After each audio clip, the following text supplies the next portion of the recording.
And I want to go ahead and give a warm welcome to Michael Parker. Michael, thank you for presenting, and he's going to be talking to us about fundraising beyond the gala this afternoon. Okay, thank you, Jessica. It's a privilege to be here again. I love presenting at the Smart Start Conference, and I see a lot of the people on here. Some of them are my clients. I see those and some names I recognize, and it's good to have you here with Fundraising Beyond the Gala. Let me give you just a little idea as to what this was. This was originally set out to be. We started raising a lot of money for our clients. We were having a really great year up until the lockdown came. And last fall and last year, we were beginning to hit on some things where we had a couple of clients who ended their events at, like, let's say 100, and we met their goal, 101,000. And then when I contacted them a couple of months later, we learned that their actual total was like 155,000. And we had one who got, and we had several who were getting huge amounts that were coming in afterwards.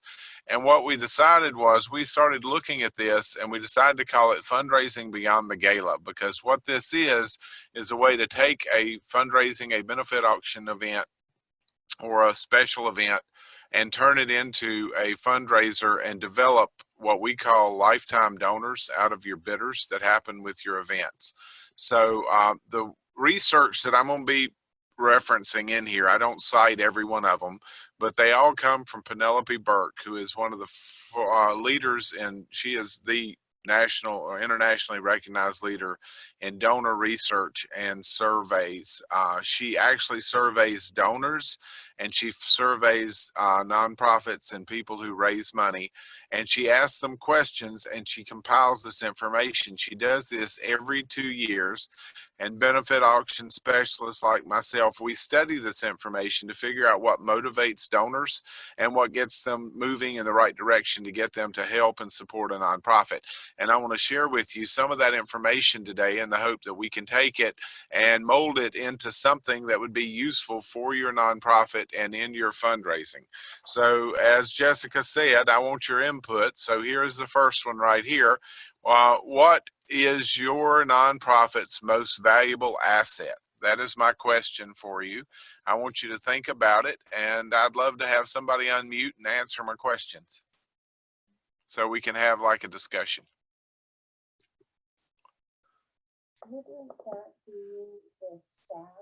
Jessica Wiggs, I see you. Go ahead.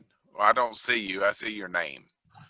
What do you think your most valuable asset is to your nonprofit? Is it your volunteers? Is it your building? Is it your, what do you do? What is your most valuable asset? It's the people there, the people who care. It's the people who care. You're talking about the people at your benefit event? Not even just the people who attend a benefit event, but I'm talking about the staff, the volunteers, the people who make this their work, and it's their passion. Okay. So That's Michael, a good point, and they are. Sorry, I was just going to give you some answers in the chat box if you want. Yeah, good. Go ahead. Yeah. Yeah, so people are saying advocates, they're saying their children, folks are saying that relationships are their most valuable asset, or reputation. And then someone else said all stakeholders. All stakeholders. All of those are very good questions. They're very good answers, but they're not really your most valuable asset. I'm going to give you, I'm going to hit you with something that people may be, based on their answers. That's interesting, because it became obvious to me when I think about it. What I think your most valuable asset is your donors. And the reason I say that your donors are your most valuable asset is if you don't have them supporting your organization and making those contributions, you're not going to be able to continue on the work, and you're not going to be able to keep the staff in place. You're not going to be able to keep those volunteers in place, and you're not going to be able to keep doing the work that you're currently doing. In fact, I've got several clients now who are coming to realize this because of this lockdown and the pandemic. They're not able to conduct their events. Nearly every event I've had has been postponed till at least the fall. And we are now looking at an opportunity to introduce what we call virtual fundraising galas. It's very big out west, and we're looking at developing it here because my nonprofits are realizing that without some money coming in, they are not going to be able to keep their doors open. And so they are recognizing the value of those donors to them. So that's my concept. I'd like to hear, and I want to go through and talk with you. If you can recognize now, somebody in the chat, Jessica, said that relationships were important. And that is absolutely true. And that's what this event, this presentation is about your relationships with your donors who are your most valuable asset. Does anybody, why do you think they would be your most valuable? Does anybody have a reason or a disagreement with what with my proposition?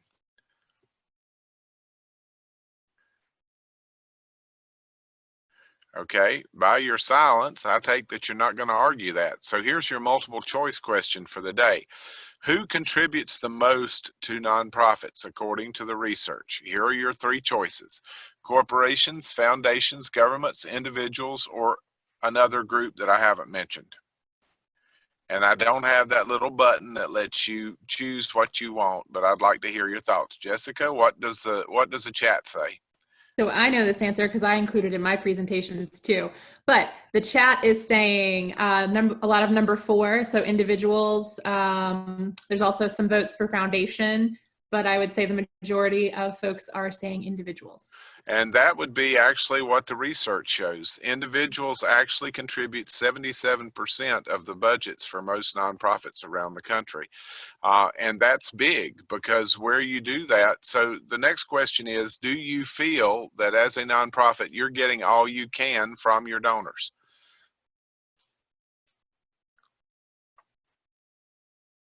Jessica? Yeah, so folks are saying mostly no, no way, no. Okay, Yes, all right. Yes, we got All right. no.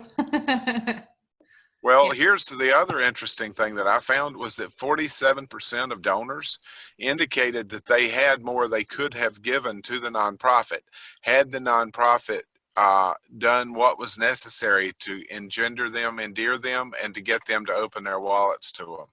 That's what we're going to be talking about today, and that's where our objectives go. Number one, I want to talk about and help you to understand the difference between transactional and philanthropic fundraising models. I want you to develop a donor lifetime value mindset, and I want you to help you to develop a plan to keep your donors and to add new donors every year. Okay, that's the 3 things we're going to be talking about today. So we're going to skip over this. Benefits of a benefit auction event, because we only have an hour. I want to get to the other stuff, but you know, they'll bring in needed funds, they increase your footprint, they energize your volunteers, they increase community support, they thank supporters, and they develop and expand your donor base, and they help to develop community advocates for you. So let's talk about the anatomy of a benefit auction event, okay?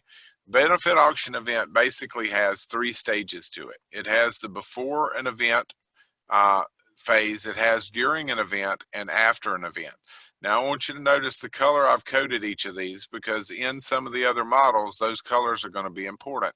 Tell me what you do before an event to prepare for that benefit or that special event that you're doing. Give me some examples.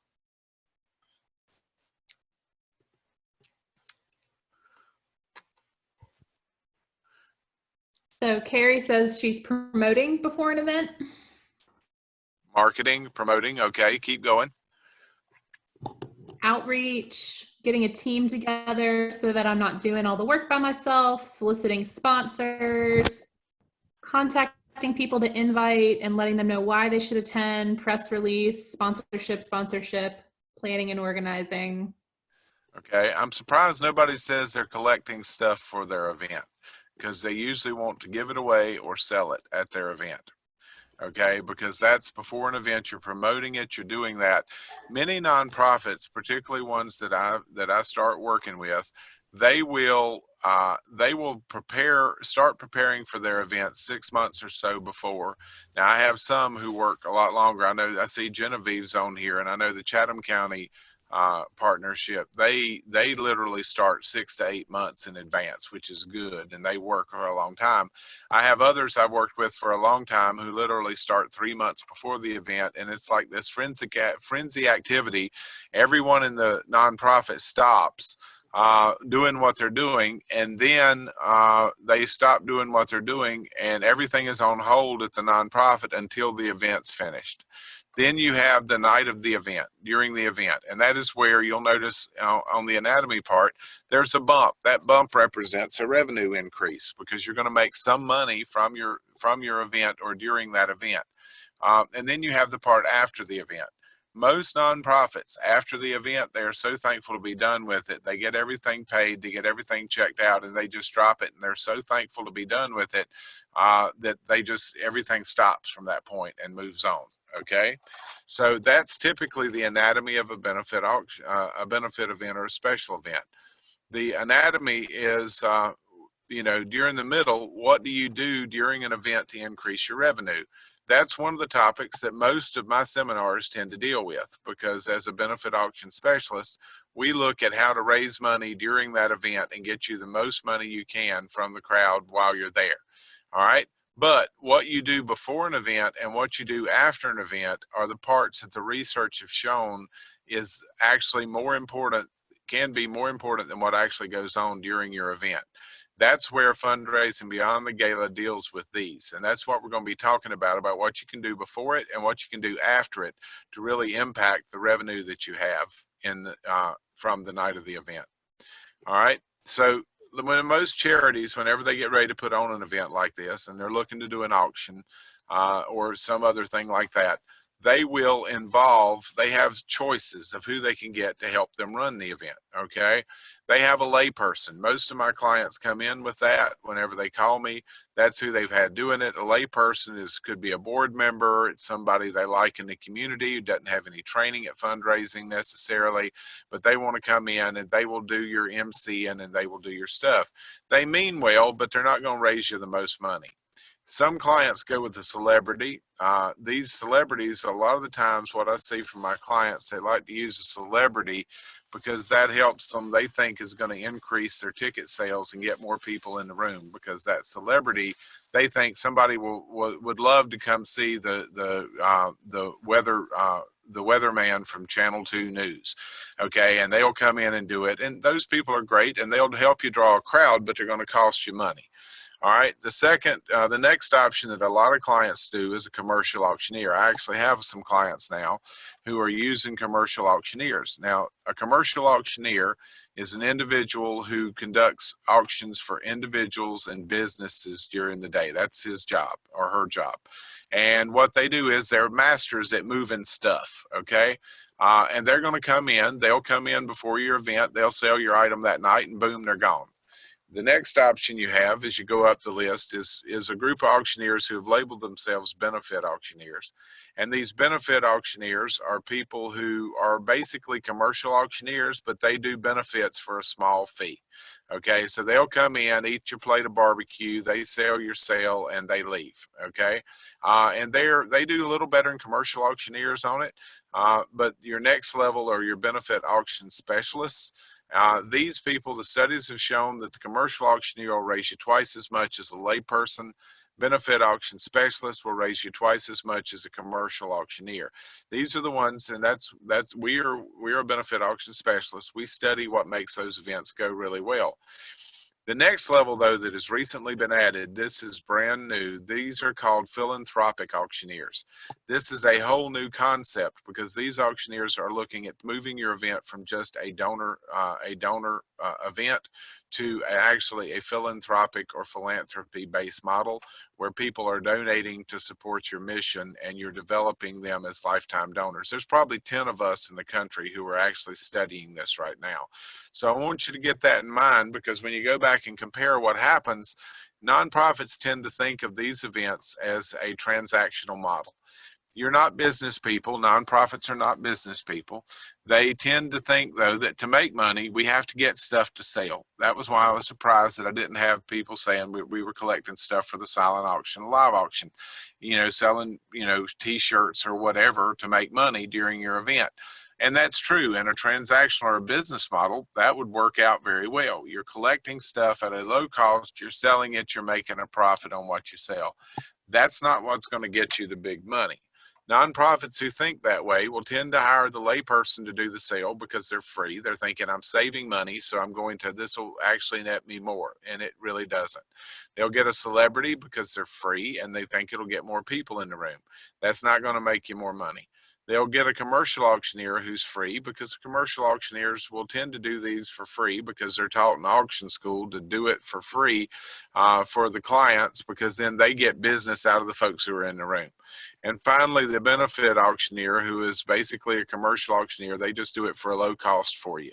Okay, and that's great. That's a transactional model. And if all you need is that little public, and one thing that we've started doing with our clients is ask them what the purpose of their event is. Because if the purpose of their event is to just educate people about their mission and what they do, and they're not really interested in raising a lot of money, any of these solutions will help with that.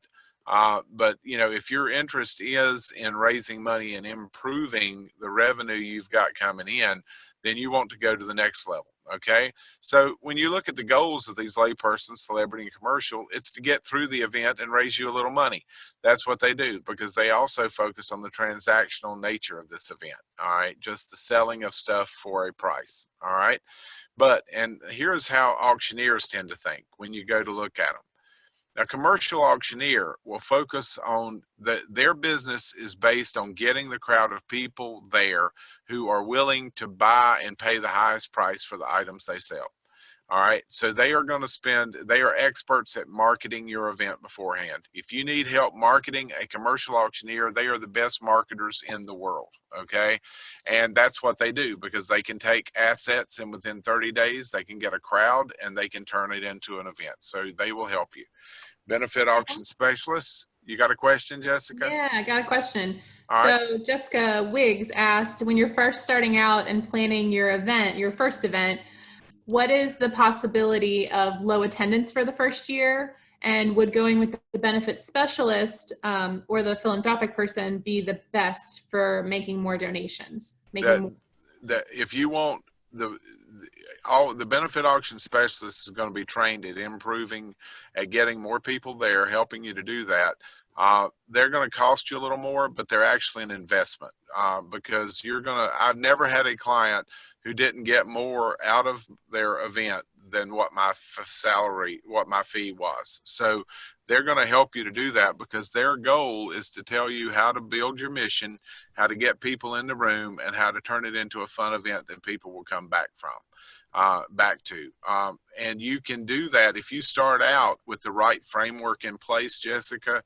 Before you go into the next year, it's much easier. I've had them do it both ways. I've had clients who've started an event for 2 or 3 years and then come to me and want to take it to the next level. And we've had to totally retool their event to get it in line with what it needs to be to raise the money. All right. And if you have and then I've had others who started out with us, and then once it gets in place, it goes up year after year. So the benefit auction specialist is going to get there. The philanthropic, they're going to get you the higher raise typically on the event. The philanthropic auctioneer is the one who focuses on the entire thing. Okay, before, during, and after the event, that is their focus, and that's going to help you with the lifetime donor value. I hope that answered your question a little bit, Jessica. And if you need more information about it, you're welcome to contact me after this, and we can talk through that if you need to. Mm-hmm. And Jessica Griffin, if you got any more questions, feel free to interrupt me. Okay. So when you look at the goal of a benefit auction specialist, their goal is to see, most times benefit auction specialists, the biggest mistake nonprofits make is they hire their auctioneer last and not first. They should always hire them first and then work with them to build that event up. Okay.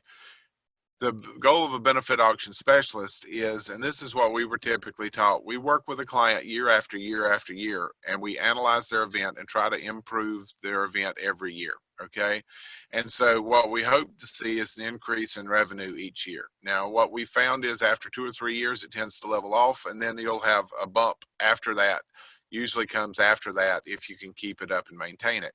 Now, if you notice in this benefit auction specialist goal, you've also got the white and the yellow at the bottom where you actually end it and you start back preparing for it after that. That's what most nonprofits do.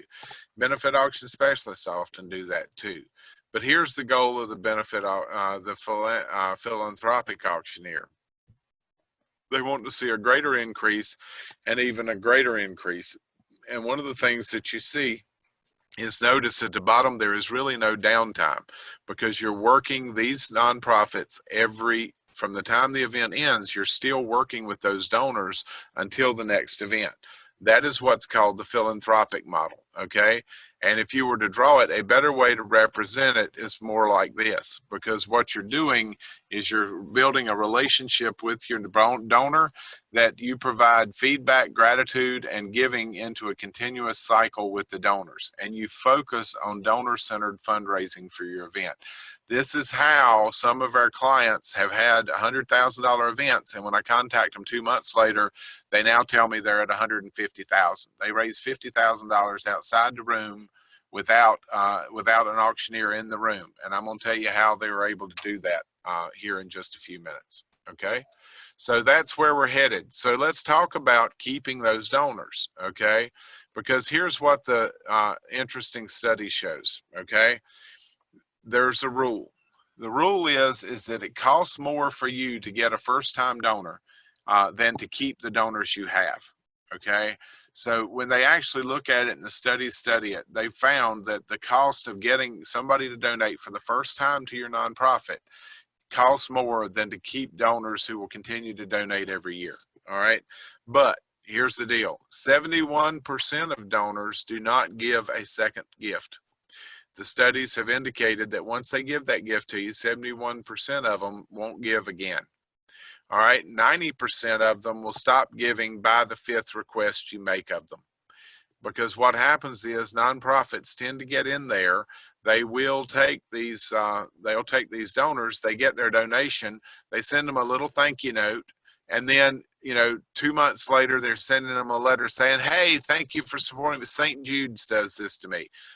You think about the number of direct requests by mail you get in the mailbox from those nonprofits.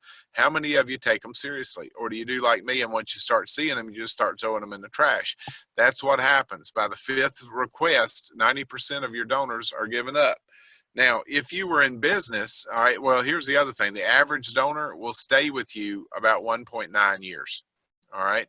That's bad, because if you were a business, you would be bankrupt in 2 years' time, because it would cost you more to get each new customer than to keep the customers that you have who are coming back to you, okay?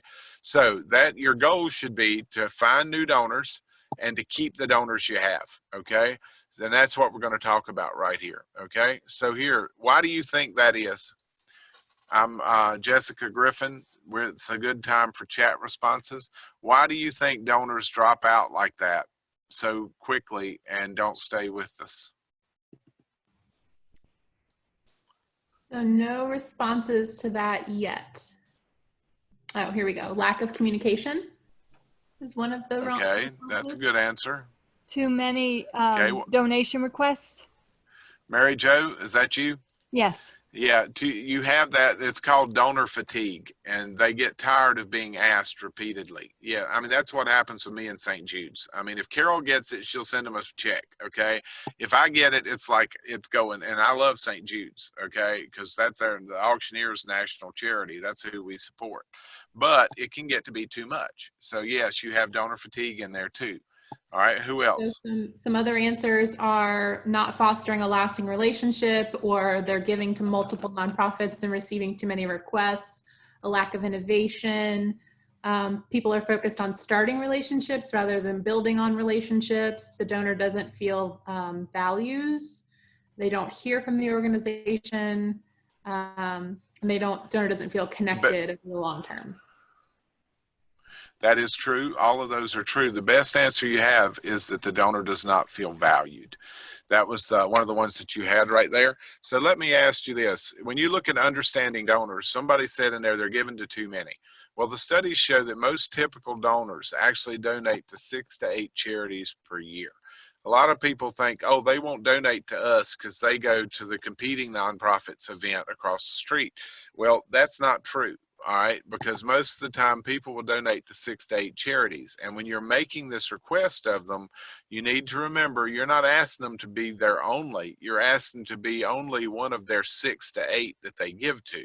So you're wanting to include it. Now, here's what the other study shows, and this is fascinating to me.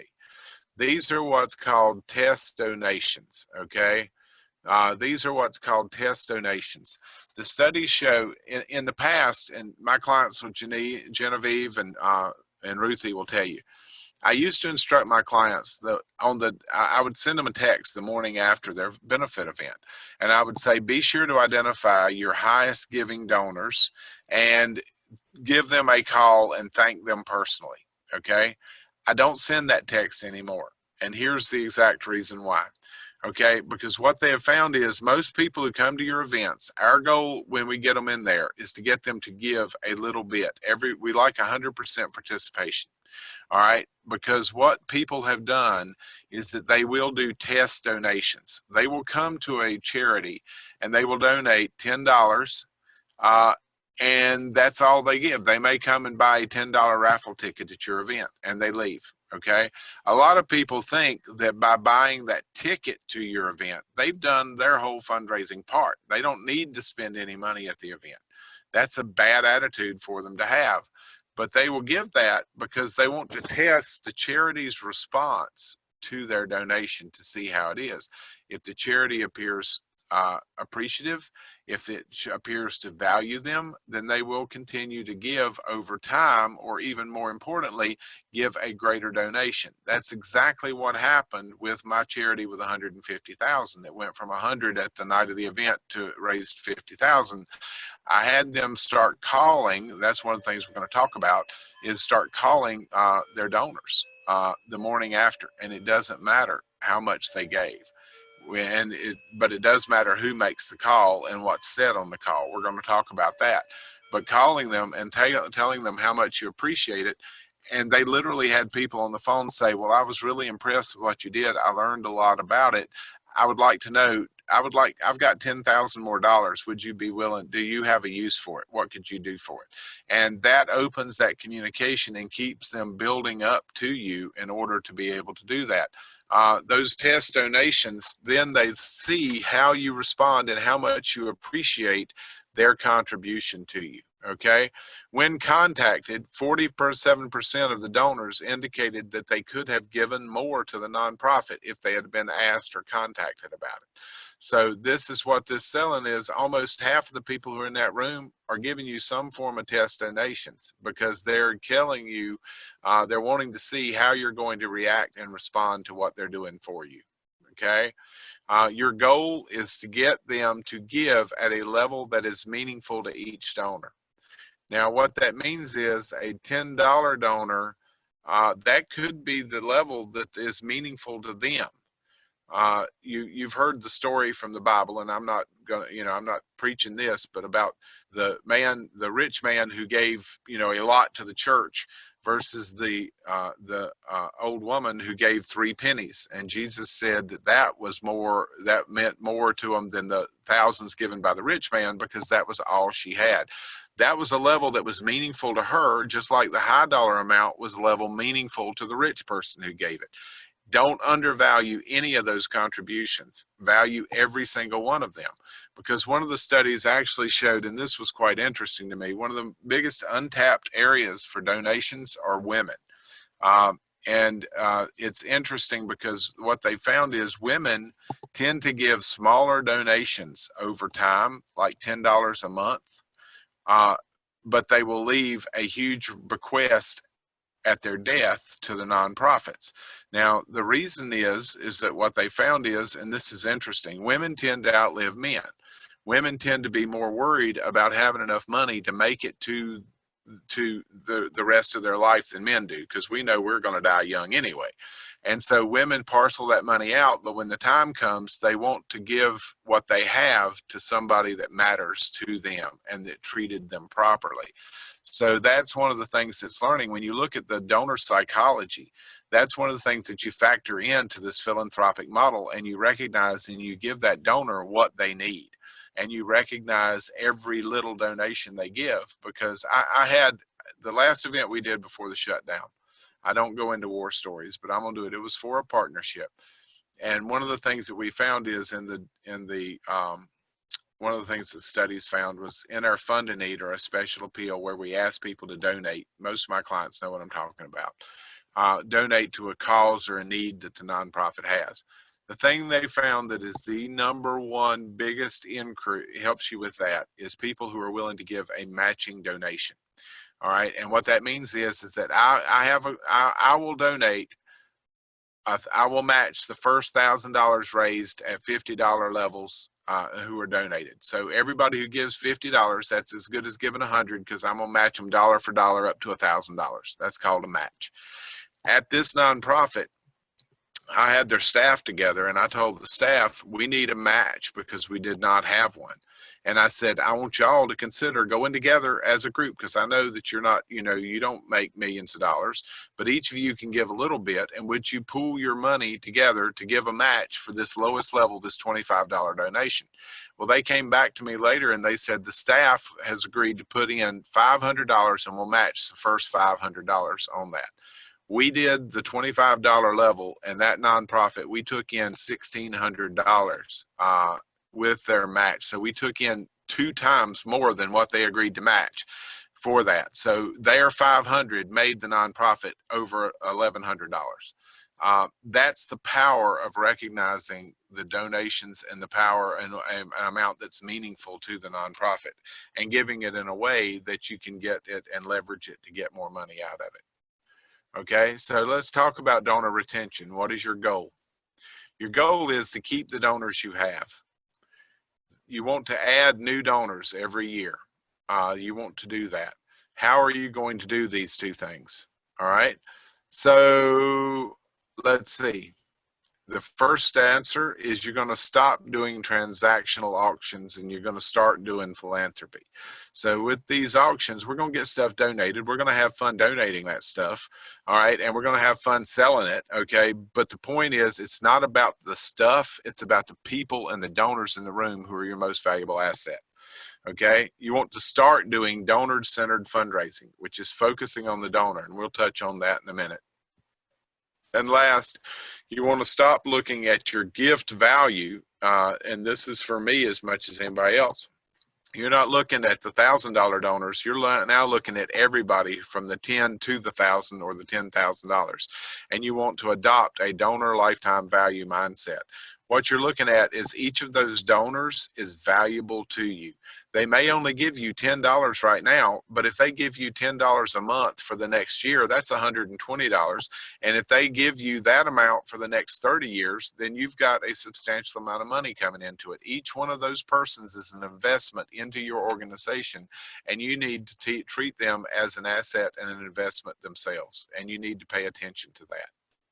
Okay, so here's our class exercise. What would cause you to remain indefinitely loyal and increase your gift each year to a nonprofit that matters to you? Because this is really what we're talking about here with donor-centric fundraising and fundraising beyond the gala. What would cause you to remain indefinitely loyal and increase your gift? I'll tell you what the research shows, but I want to know what you think would make a difference to you, because chances are if it'll make a difference to you, there's at least a dozen people out there that it would matter to. Jessica, you're still with me. You didn't fall asleep. Yay. No, just waiting on responses. So folks are saying, knowing that my money is going to a good cause and being used correctly, knowing the results of the organization over time, impact stories, feeling like I was involved, making a difference, seeing impact, seeing what the money's going to, seeing how it affects family or an individual directly.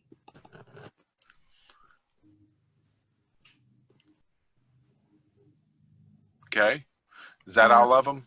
Let's see, we've got consistent follow-up and understanding where the funds are going. Seeing the return to the community, the investment returning to the community, feeling like you're part of the mission, knowing what they're actually doing with the money I donated, and knowing they're appreciative of my donation. Those, you've got excellent answers that touch on 3 of the ones that the survey says.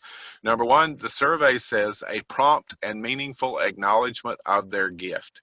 That is the number 1, and that is what people were saying over there before about knowing that they appreciated and took the donation that I made. Okay. Reassurance that the gift will be used as directed. How many times did I hear that? If they are, this is called restricted giving. I know a lot of people are trying to move away from it, but the point is that even if you're not doing it for restricted giving, they want to know that you use the money for what they wanted and not a pizza party. Okay. If they wanted the money to go to a cancer survivor, then it should go to a cancer survivor and help them, and not, you know, give a pizza party to the volunteers. All right. They want meaningful news about the consequences, their gift consequences, and the use before they are asked for another contribution. That's the part that St. Jude and those people miss.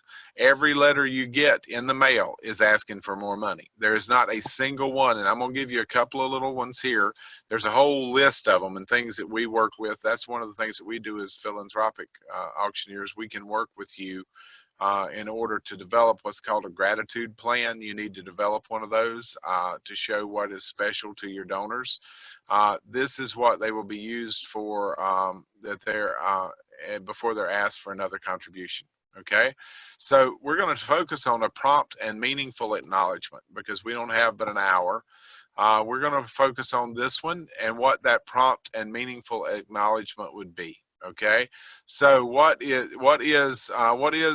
be a prompt and meaningful acknowledgement to you?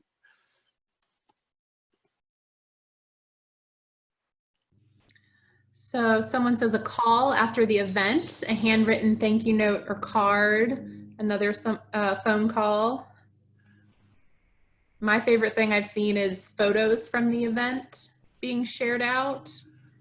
Someone else mentioned board members making calls to donors, photos. Yeah. You're getting a lot of responses from my clients because I've been talking to them about those first 3 things right there that you've said. And that's good because that means they've been listening. Okay. So what it means is a prompt and meaningful acknowledgement, and it's not a refrigerator magnet. Okay. So a prompt and meaningful acknowledgement is recognition of their donation and the value that person has to you. Okay. So how would you go about doing it? That's the next question. And this is your class exercise. All right. So let's talk about this prompt and meaningful acknowledgement. And let's talk about the one that you gave was the phone call. Okay. We're going to start with that one. Let's how would they go about doing that? And who would they have do it? And when would they do it? Now, I know my clients are going to have all the right answers, but that's okay.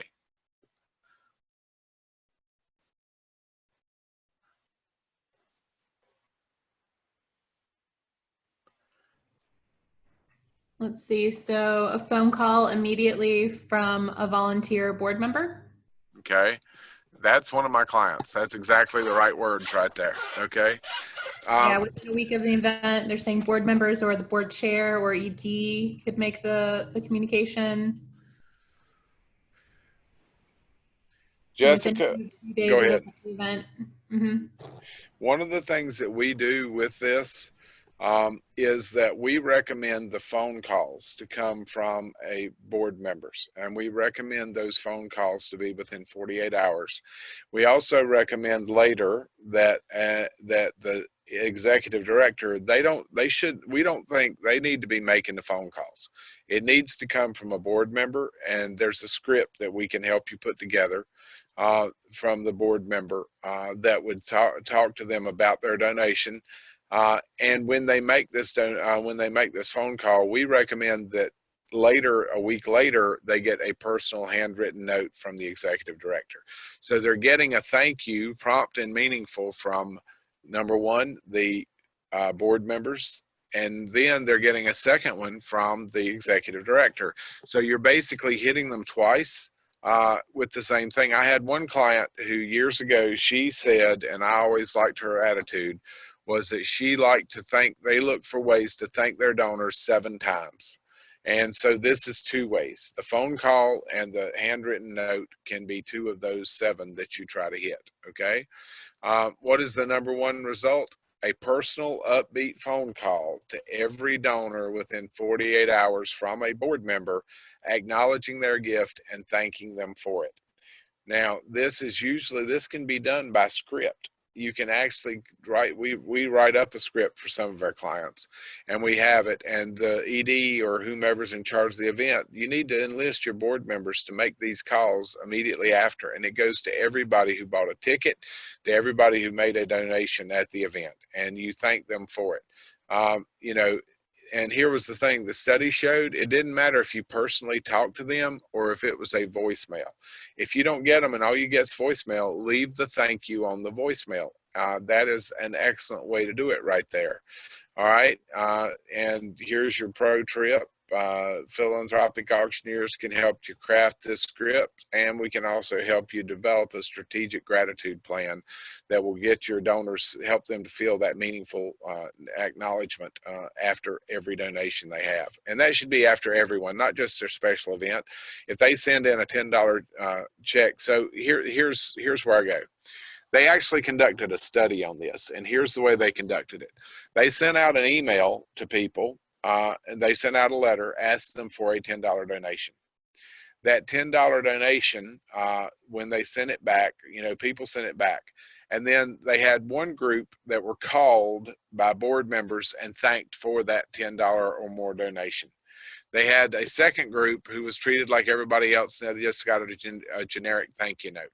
Okay, so what were the results that they showed from this? From the results of those called, 92% of those donors gave a second time. Now that's higher than the rate of normally 71%. You know, what'd we say? 71% won't donate a second time. 92% of these called donors gave a second time. And of those, 60% of those donors increased their gift the next time they were asked. Okay. Of those not called, 82% dropped off and never gave again. That's almost consistent with the 71% number that we saw before. So what we know is that this form of prompt acknowledgement and thank you notes, thank you, makes a difference. And in many of these, when you call them, if you get them on the phone and you start sincerely thanking them for what they've done, even at a small amount, what they will say is you will get to talk to them about your mission and make that individual personal contact about what you're doing. And what they find is a lot of those people actually then want to make a donation to you or increase it and say, well, you know, I'd like $10,000 I'd like to donate to you. And you actually get more donations on the phone when you call them and thank them after the event than you would have before. Okay, this is called donor-centric approach, and it focuses on the donor's lifetime value, not on a single gift. It also focuses on the value of the donor when you make this call to them. Okay, this donor-centric approach is extremely important because you're focusing on the donor. You're not focusing on the great work of the nonprofit. You're not focused. Didn't you love my table decorations? You know, I ran around and I got all of those decorations made by the kids. Wasn't that just beautiful? That's not the purpose of your call. The purpose of your call is to talk to the donor about how great the donor is, okay? You want to make the donor feel in this call wanted. You want to make them feel happy. You want to make them feel needed. You want to make them feel important. You want to make them feel pleased. You want to make them feel proud of what they've done. You just essentially want to make them feel good about what they're doing to help their nonprofits and to help in this community. And this is one of the things we're developing now at Parker Benefits. We're developing a virtual fundraising program where we can actually go online and raise money in virtual events like you're doing right here. We're developing that. And what we have found, a lot of people, a lot of nonprofits say, I've had some of them say, well, we're not doing it this year because the times are so hard. We don't think people want to give.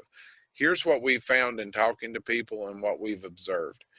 People like to be in control of their lives, and they like to feel like they're in charge of something.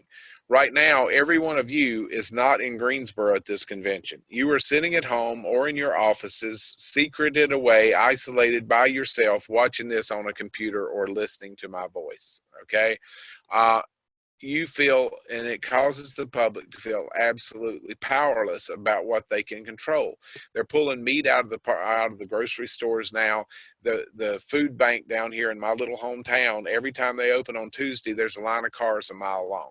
People are hurting, but the people who are sitting at home feel like they've lost control. Being able to make a donation and help a nonprofit who is trying to help people or do something like this. I've been reading your newsletters from y'all about the heroes in your community, the people who are doing the child care. I can tell you the majority of the public probably never thought of them as heroes. They don't recognize the value of what they do. Okay, but the point is that making contact or having a fundraiser and asking them to support these people and explaining to them why they're heroes gives them an outlet and a way to take back control of the situation, and it makes them feel better. So when we have nonprofits who are doing these virtual fundraisings around the country, they're seeing that they're actually meeting or exceeding their revenue goals at these events where they don't even have, they have nobody, they have like 2 people in the room doing a video, okay, that's going out, and they got somebody like Jessica Griffin reading the chats and reporting the donations to them, and they're meeting and exceeding their goals. Now, they're not doing that because the people are rolling in money and just need to have a place to put it. They're meeting those goals because people want to feel like they're wanted, they're needed, and they're important, and that they're helping the whole community come out of this disaster and this crisis that we're in. So now, to me, this is the time that you could make a difference in your fundraising if people look forward to it and want to and just look at it as a way, as an opportunity to bring new donors into their fold. So that's the donor-centric approach that you need to follow in these phone calls. So the key to fundraising beyond the gala is developing a strategic gratitude plan. Those phone calls are important. And how else do you show your donors how important they are every day, and not just on event night or not just the week after when you send them that thank you note or you put the article in the newspaper about, hey, thank you, you helped us raise $100, or $35,000. That's great, but you need to make it personal and specific to them. So you need to come up with and think about a strategic gratitude plan for your organization. All right, because they are your most valuable asset. Okay, now the second part, and we're doing actually pretty good on time. I didn't think this was an hour-and-a-half presentation. If anybody has questions, you stop me now, because I'm going to go into the second part, which is about adding new donors. Jessica, you got me one? There was one question. Is it also beneficial in the virtual fundraising for people because it provides convenience? It can be. Convenience is good. One of the things that we're looking at with the virtual fundraising is that it does provide convenience, but I've got some clients who are medical clients, and what I mean by that is they serve medical, like cancer services, people like that, okay? And they have people who are immunosuppressed, and those people want to support them, but they're afraid to go into crowds right now. So what we're seeing is that those people are looking for a way to put them to do that event.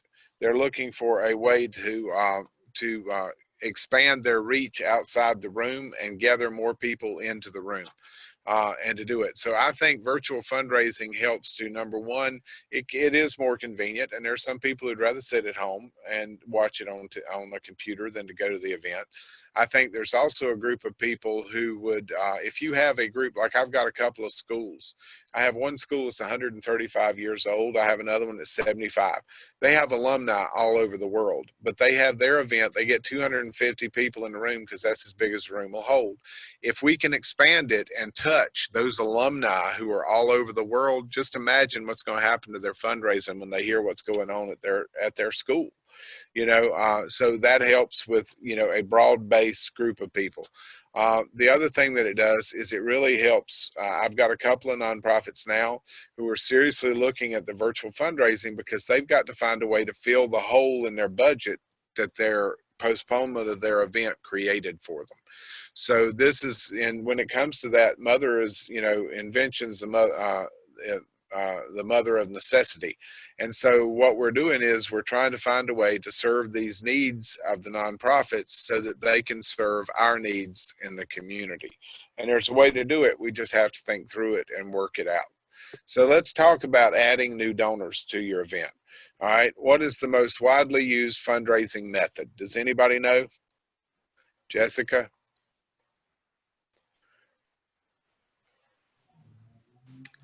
So someone says direct mail. Someone else said calls.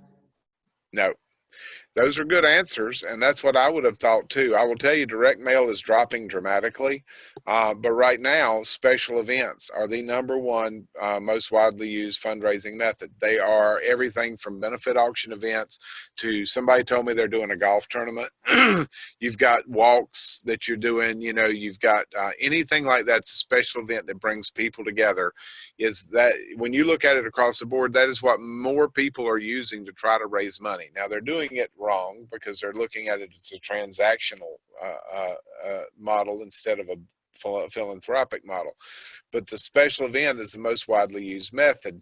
And in fact, I thought somebody would have said online giving, because the online giving right now, it only generates about 10% of your donations to the organization. So what you're looking for is what can you do with these events? So here's the secret to adding new donors every year. You need to think about your special event as a donor portal. It is not the end all be all. I have clients who kill themselves for 4 to 6 months to put on the event, and then when the event's over, they they drop down into the couch and say, "Oh, thank God that's over. I don't have to worry about it till next year." That's bad because you're losing all of your cultivation of those relationships and those donors in that event when you just drop down to the couch and you forget about what you've done. You need to view it as a donor portal. Every person who comes in that door is important to you. You're going to thank them and congratulate them on that night, and then you're going to make contact with them, and we're going to try to get them to give $10. Everybody there needs to give $10, and we're going to try to get money out of them so that you can show them and shower them with your appreciation. You need to market the event for what it is before the event. You don't need to play hide the ball. I had a client one time, had a fundraiser, and I told them they need to put fundraiser, auction, and benefit in it. And I see a flyer they put up, which is, I told them not to put up flyers, but there was a flyer inviting people to a Mozart concert. There was not a single mention in there about it being a fundraiser. All right, well, people were showing up in fancy dress, black cocktail dresses saying, "Oh, I wish I'd have known it was a fundraiser. I'd have brought my credit card." You've just lost your opportunity to get new donors and to solicit them into your organization. So and here's the deal. If they don't want to come and donate to your group, you really don't need them there to start with. So let them know what it is, let them know what's expected of them, and then expect them to come and help you out. Okay. So and then you fill the room with guests, get as many people there as you can. All right, then we convert the guests to bidders by trying to get 100% participation out of them. All right, and once they're done, you convert those bidders to donors after your event by focusing on how awesome they are and with your gratitude plan and your philanthropic donor-centric approaches to showing them appreciation and getting them on your team forever. Okay. And what you want to do is you want to add that list, add that number every year to your nonprofits. That is how you're going to raise money beyond your gala. So you're viewing your gala not just as the end all be all, but as the investment to bring new people in that you're going to make use of them. How do you do this before the event? Well, that's easy. You market it as a fundraiser, auction, and benefit, and you don't play hide the ball. All right. You advertise that this is my new one. I'm telling clients, put on all your stuff, advertise that you will accept. It's a fundraiser, auction, and benefit, and we will accept cash, checks, or credit cards, or any other form of payment that they want. And I've got food banks now where we're saying we'll accept cash, checks, and credit cards, and you're required to, in addition to your admission, you've got to bring, you know, a canned good to the event to get in. Okay, so it's whatever you got. If you're a nonprofit that has, I know several of my nonprofits are doing the diaper programs where you're collecting and raising money for diapers. Require them to come to the event and bring a diaper, a bag of diapers or a box of diapers, and in addition to their admission to get in. If they do that, you've now hit 100% participation, and you have a reason to call them and thank them for that donation and to explain to them why it's important and why they are important to the cause. So that's those are secrets to helping you getting there.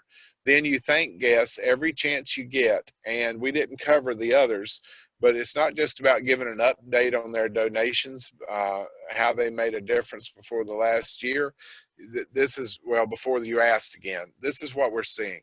And this is the other thing that we're recommending to our clients is before you send out that sponsorship letter, 6 weeks before it, you need to send out a letter to everybody who donated the year before and thank them for what they did the year before, and don't mention anything about your next event. Because what did people hate? They hated being asked for another donation without being thanked. If you send that letter, that special thank you, you know, and it would read something like, "Dear John, as I'm sitting here looking, we're starting to think about our next event. And as I thought about the last one, I realized how important your $25 donation has been to us. Over this year, your $25 has helped us feed blah, blah, blah, blah, blah, blah, blah," or whatever it is. And you're giving them appreciation and say, "I just had you on my mind and I wanted to say thank you again." And boom, you're done. It's going to cost you 55 cents to mail it out as a letter, and the value of it is going to increase dramatically your sponsorships and your contributions when they get that next letter asking for them to support you the year after. Okay, that's part of your gratitude plan. That's part of what your philanthropic auctioneer and your consultant will help you do with your nonprofits. Okay, and during the event, make it fun. Aim for 100% participation, shower the donors with gratitude, and earn their business. All right, and you can hire a BAS if you need help reaching that 100% goal. And Jessica, if I'm not mistaken, I have 1 minute left. So here is your strategic philanthropic plan. Before the event and during the event, you want to look at adding new donors. And from the start of your event until the end, that's your time of keeping new donors. You want to add new donors before and during it. You want to keep them after it happens. And the donors, you need to stop doing events. You need to start doing philanthropy, and you need to develop this lifetime value mindset. And you need to develop a gratitude plan for your organization. If you need help with any of that, there are people like us who can help you. Aim to add new donors every year of your event and keep that list. Your goal should be 5,000 donors on there, regular donors. Once you reach 5,000 donors who give you regularly, a lot of your money problems are going to be solved, and you need to keep adding to them. Think about how many you've lost over the years and what could you do to get them back. And that is what we do. Now, Jessica, I'm done 1 minute before. No, that's great. Thank you so much, Michael. I think that was a lot of good information. We do have time. If folks want to stick around and ask some questions, you're welcome to do so. I want to say thank you all for participating, and thank you to our sponsors who continued with their sponsorships for this virtual conference, which is really important. So feel free to take yourselves off mute. If you have questions, you can put them in the chat as well, and we can hang out. I think we are scheduled for another 30 minutes if folks need it. Does that sound good? I've only got about 15, Jessica, if that's okay, because I've got another client that I've got to meet with at 2:45. But I was going to say about your sponsors to remind them to look at the virtual background. They are recognized on your background, and be sure to patronize those who patronize you. Absolutely. That's a great reminder. Thank you. Yeah, so let's see. There's a lot of thanks for your time and thanks for the great presentation in the comments. Genevieve asked if you could show the last 3 slides again. That one? Probably that one. Okay. Yeah, because I was rushing at the end. That's okay. So And all there's of the this slides, one. just a reminder, all of the slides will be available if the presenters want to make them available. But the recordings certainly will be available. And I did put that link in the comments, but there will be communications from Jessica Carter to everyone in the network about where they can access, not just for this event, but for all the other events as well. So you will have access to recordings and potentially the slide deck or copies of the PDFs of the slide deck. Lots of thank yous. And here is the last slide. Awesome. Thank you, Michael. There's the last one. I hope that's good. And Genevieve knows she can call me and I can send it to her if she wants it. So she's one of my clients. So we'll be happy to help her with anything she needs. Great. Let's see, looking back up here. More thank yous. Brenda said, great job. And she was able to attend the Anson Barn Blast this year. Said it was a great event. Oh yeah. Anson Barn Blast, that's wide open right there. Let's see, Jessica Wigg was asking what type of cost range a nonprofit would be looking at for a philanthropic auctioneer. Tell her to call me. My You heard it. my number's on the end. It's Yeah. right there. So yeah, she can call me. We can talk about that. Great. And any recommendations for a donor event management software?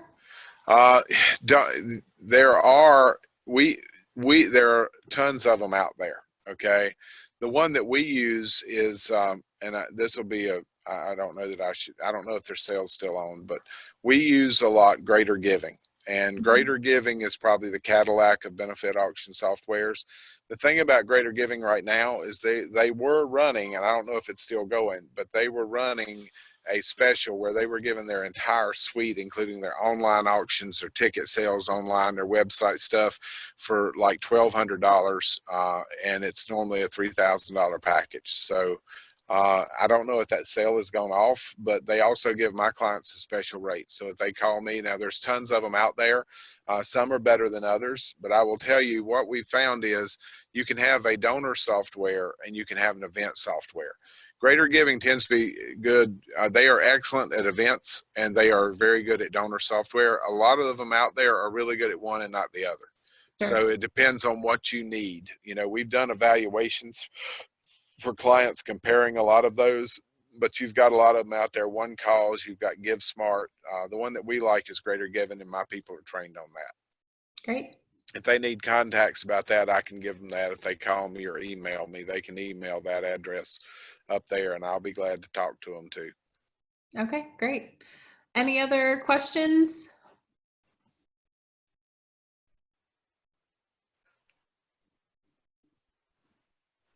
I see Mickey Bear. She just came up.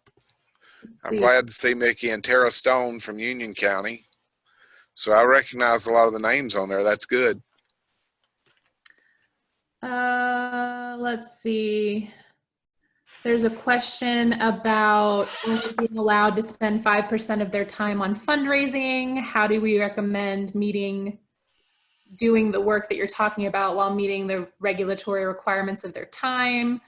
I'll just go ahead and kick that off with, 5% of Smart Start funds are allowed to go towards fundraising work. It's kind of a catch-22. If you have private dollars, you can spend them as needed to raise more money. But Michael, I'd love to hear your thoughts and suggestions. Okay, well, I did not know of that regulation that you just said that, so tell me again what it is. They can spend 5% of their money. Smart Start dollars. So the money that we get from the state has a requirement that you can only spend 5% on admin, which the fundraising is included in. Okay. So there are, certainly for some of our smaller partnerships, there are that's real a challenge and challenges on how much they can spend on their fundraising programs. That's why most of our partnerships don't have dedicated positions or software or dollars to spend on the work. Well, This is what I would tell you. The money that you raise, you can spend however you want unless you restrict it. So if you develop a good donor system and a good fundraising system, you can increase that 5% to whatever you make on the donations. Okay. So, that is where I would look at developing an ability to raise money to help you with those administrative fees. The second thing that I would talk about, and I've seen this across the state with particularly with Smart Starts, the problem that you have with fundraising is that, and I may step on toes, I really don't care because this is what I believe. You have set out in statute who is supposed to be on your board of directors, and they are people from, certain people selected from the county. Well, the problem is I've gone and done presentations for Smart Start boards of directors, and I'll ask the question, how many of you, where are my business people in the room? I have no hands raise their hands. Okay. So what this tells me, and this is what I've learned about Smart Start, y'all are masters at programming for what you need to do for children and to help communities in early childhood education. But a lot of them don't know squat about how to run a business or how to raise money and deal with this. And so until the state gives you some freedom, and this would be my lobbying effort to open up your board to allow you to get more business people and local community fundraisers and people like that, you're not going to see a huge increase in your fundraising. So actually, you're correct. That was traditionally the case, and there has been an option where boards can vote to change to a second setup that allows for more flexibility, and so you can get people from your community. Well, then they need to be doing that. Business. Yeah. And what I've noticed, because I think that happened shortly before I came 5 years ago, and what I've noticed is that the partnerships that have trouble meeting their match requirements for fundraising are those partnerships that still haven't switched over to get a little more flexibility on their board. So I think you're 100% right with that aspect of Smart Start. And here's the thing. I'm not saying anything bad about the people there who are the educators and the people like that. Programming wise, here's the deal. If I needed help teaching and educating my children, I would go to y'all. Okay. If I needed help raising money, I'm not going to a Smart Start to do that. I'm going to go to somebody who can help me do that. And that's what the thing is. So that would be my recommendation to them is, if they have that option, they need to vote to do that. And they need to expand their board and get more local community people, because the community people, I'll tell you, Anson's Barn Blast that's a huge success because they do almost $80,000 a year in a county with 22,000 people. And the reason they do it is because they bring in people from outside who are business people, and that is the thing to do at there. And those people go out and I doubt seriously of the working people that you meet, the average people, if you stop and ask them about the partnership in Anson County, they could tell you who they are and what they do, and they could tell you somebody working with them. Absolutely. One last question, if you have a minute. Yeah. There was a question about, can you ever overthink a donor? I don't know what that means, but yes, I think you can overthink a donor. Yeah. I'm not sure what they're referring to, but if you start thinking too much about what they need to do or what they, you can overthink that. Just remember, they want to be appreciated for what they do. And, a lot of the times, this is what I tell my clients. When you ask yourself, what does a sponsor want? Because we've done studies on that. They've done studies. People think they want the marketing. They want their name up on that virtual background you got right there. That's not what sponsors want. Sponsors want, when you actually do it, they want to know that the money they gave made a difference in their community. And if you aren't communicating that with them, then you are missing the boat and not meeting their needs. And they will, if they don't know that you appreciate it and you're using it for what they want, you're going to have a problem getting them to donate to you the next year. Yeah, absolutely. So, well, Jessica, I appreciate it. I've got another one in about 5 minutes, if that's okay, and they have questions now. I didn't know I was supposed to allow 30 more minutes. I apologize for not doing that. That's okay. But I've enjoyed it. I hope it was useful and beneficial to you. And if anybody has questions or would like to contact me, they're more than welcome to call me. Okay, thank you so much. Yeah, folks have said that lots of great content. Thank you, and they appreciate your time. And we'll go ahead and sign off. So everyone have a good day. Thank you for joining us. Thank you. Bye-bye. Bye.